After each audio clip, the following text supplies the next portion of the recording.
जो नेता ये भाषण दे रहे हैं वो अपने बच्चों को तो अमेरिका में पढ़ा रहे हैं और आपके बच्चों से यहाँ जुलूस में झंडा ढोवा रहे हैं।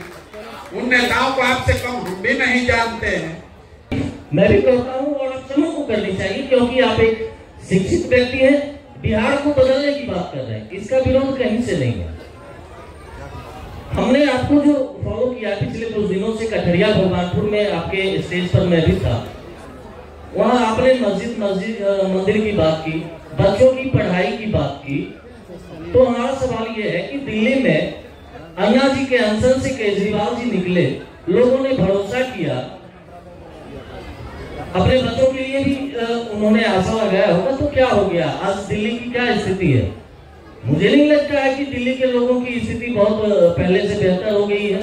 बहुत पुरानी सरकार को उखाड़ के केजरीवाल साहब ने फेंका।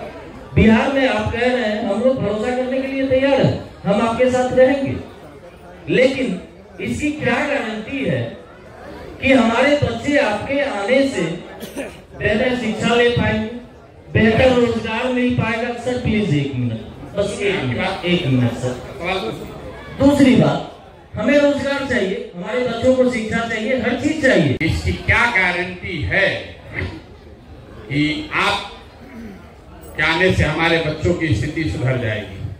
आप पर भरोसा क्यों करें? वही बात यही भी कह रहे हैं। इतनी देर से हम आपको यही कह रहे हैं कि भैया मेरे पर तो बिल्कुल भरोसा मत करो, मेरे पर भरोसा मत करो।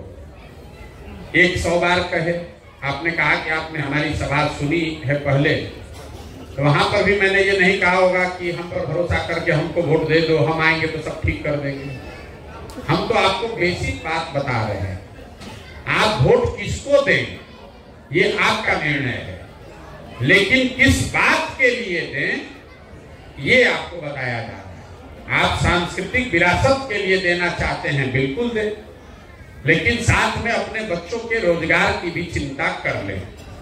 मंदिर आप जाते हैं तो आपसे कम मंदिर हम भी नहीं जाते हैं, लेकिन आप मंदिर जाते हैं इसलिए हम अपने बच्चों की पढ़ाई की चिंता न करें, ये भी आपको अधिकार नहीं है।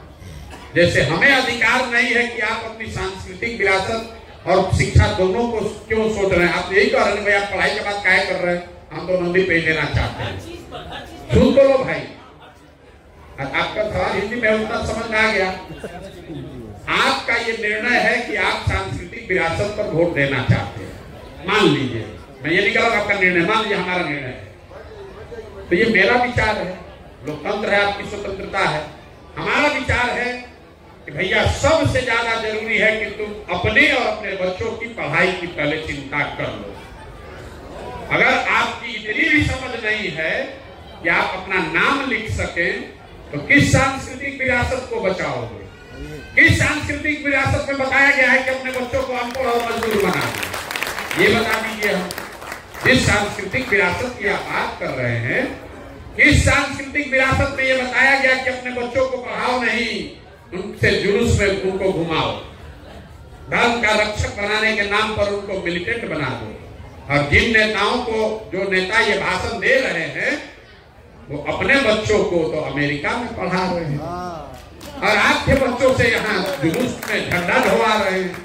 उन नेताओं को आपसे कम हम भी नहीं जानते हैं। बात किसी के विरोध की नहीं है, बात बिहार के बच्चों की है।